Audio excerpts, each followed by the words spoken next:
everyone. Today, I'm going to share a story that centers around a terrifying experience that completely changes what seemed like an ordinary high school life. The moment when the symbol of youth, freedom, is obtained, an unexpected accident occurs, and then the inexplicable and terrifying experiences that follow. I hope this story provides an opportunity for our viewers to think about the dangers lurking behind youth and freedom, and what can be learned from unforeseen events. I used to attend a part-time high school in the countryside. As many of you might know, in my high school, commuting by motorcycle or car was allowed. At 16, the early birds among us would get their motorcycle licenses as freshmen. Students with late birthdays envied them like nothing else. And by the time we were seniors, those commuting by car seemed so grown up. This horror story happened during the summer of my senior year. I had a best friend since freshman year, a guy named H. He got his driver's license in June of our senior year. The day his car was delivered, he teased me as I arrived on my moped, rolling down his window. H. Oh, what? Still riding that moped, huh? LOL. We were the same grade, yet he was in a car and I was on a moped. I had been quite satisfied with my moped until then, but feeling the vast difference, like between an adult and a child's ride, I was deeply jealous. I tried to act cool, but H tried to cheer me up as we walked through the corridor. I was just kidding, man. Sorry, don't be mad. Me, I'm not mad. I'll definitely get my license next year. H, hey, why don't we invite someone and go for a drive today? Me, kids always want to go for drives, huh? Guess I'll keep you company, pretending to be cool. Afterward, we invited 2 girls from our class, A and C, and decided to go for a drive at 8:30 p.m. after school. I'll never forget that day. It was June 21st. While driving, H adopted a posture as if he'd been driving for years, trying to emulate the seniors we'd always seen. Seeing him like that, I felt an even greater irritation. Well, it was jealousy. A. Us car is so cool. H. Right? So where are we going? Anyone wants to go somewhere specific? I'll take you anywhere.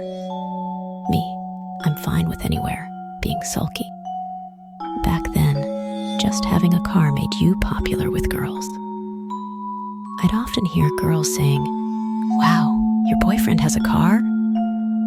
See, if we don't have anywhere in mind, let's go to a haunted spot. Well, back in the day when young people said they were going for a drive, it often meant heading to a haunted spot. Since no one was particularly scared, we decided to go to a haunted spot known only to sea. It was about an hour and a half away by car, in the mountains. My area wasn't particularly urban, so heading to that haunted spot meant driving through a mountain pass. There were streetlights, but the mountain road was dim at night, and no other cars were around. Me. Hey, aren't you speeding a bit too much? H. Really? It's fine. There are no other cars. The speedometer easily surpassed 100 km/h on straightaways. H, getting carried away with his new car, hit 120 km/h riding in a car. You feel speed differently depending on whether you're in the front or back. A and C, sitting in the back, chatted happily. When we hit the first curve without slowing down properly, the centrifugal force threw everyone's body from side to side. Me. Hey, seriously, you're speeding too much. H. What? It's fine. H didn't listen to me, and A and C seemed to enjoy the occasional jerks of the car. Then, on another long, straight road, the car accelerated further.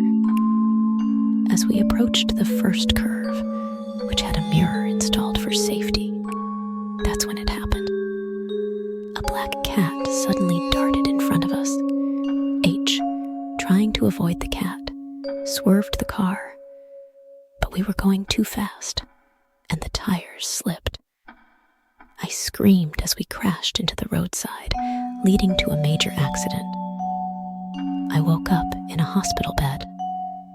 I had several fractures, compound fractures, and needed dozens of stitches, a severe injury.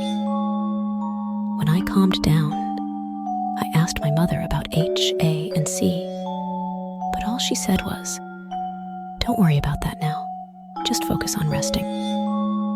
I later found out that H and C, who was sitting behind him, died instantly. A, who was sitting behind me, was in critical condition, but passed away before reaching the hospital. I was the only one wearing a seatbelt, and fortunately, was the only survivor. The injuries from the accident took about half a year to heal, but I fully recovered without any lasting effects. The next year, as a senior, part-time high school lasts 4 years, I got my driver's license. My parents were initially against it, but I had experienced that terrible accident and was not someone who drove recklessly. I managed to convince my parents, got my license, and started commuting by car. One night, in my room, I had a dream. I was in the passenger seat of a car, being driven by someone at night in the rain. It felt enjoyable. Looking beside me, H was driving. In the dream, I didn't realize he had passed away. There was no memory of the accident. Looking back, A was behind me, and C was behind the driver. Everyone was happily chatting and smiling. Then C suggested, "Let's go to a haunted spot." H, "Great idea, let's go." A, "I want to go." I felt a sense of déjà vu, but decided to go to the haunted spot with everyone. Suddenly, we were speeding through a mountain pass.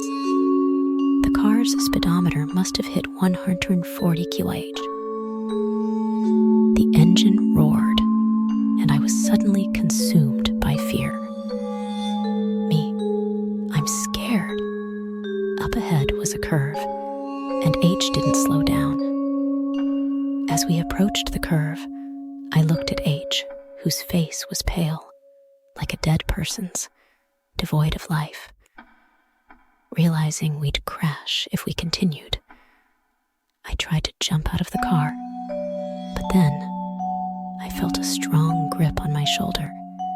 Turning around, I saw C, her face a grotesque mix of human features and blood, with one eye popping out, gripping my shoulder and leaning in close. "C, you're trying to escape alone again? I won't let you get away this time." The car failed to navigate the curve and began to tip. Then I saw a woman under the curve mirror, clapping emotionlessly. Her abdomen was embedded with several human faces. She was clapping with the backs of her hands together, not the palms. I woke up from the dream, covered in sweat, relieved it was just a dream. When I checked my phone, it was June 21st, 11:59 p.m. Did my friends want to warn me about the dangers of driving, or tell me not to follow the same path? I try to believe that because the alternative, suggested by the dream, is too frightening to consider. The appearance of that otherworldly woman and her unusual clapping will haunt me forever. This story ends here. It teaches us about the risks associated with the freedom of youth and the responsibility that comes with it. Our protagonist and his friends face the consequences of their youthful recklessness and overconfidence. The subsequent dream may have been a message from his deceased friends, a warning not to repeat past mistakes. We learn that youth, with all its potential, also carries significant risks depending on how we wield its power. This story underscores the importance of always considering the impact of our actions on others. If you enjoyed this story, please like this video and subscribe to our channel. I look forward to seeing you next time. Goodbye.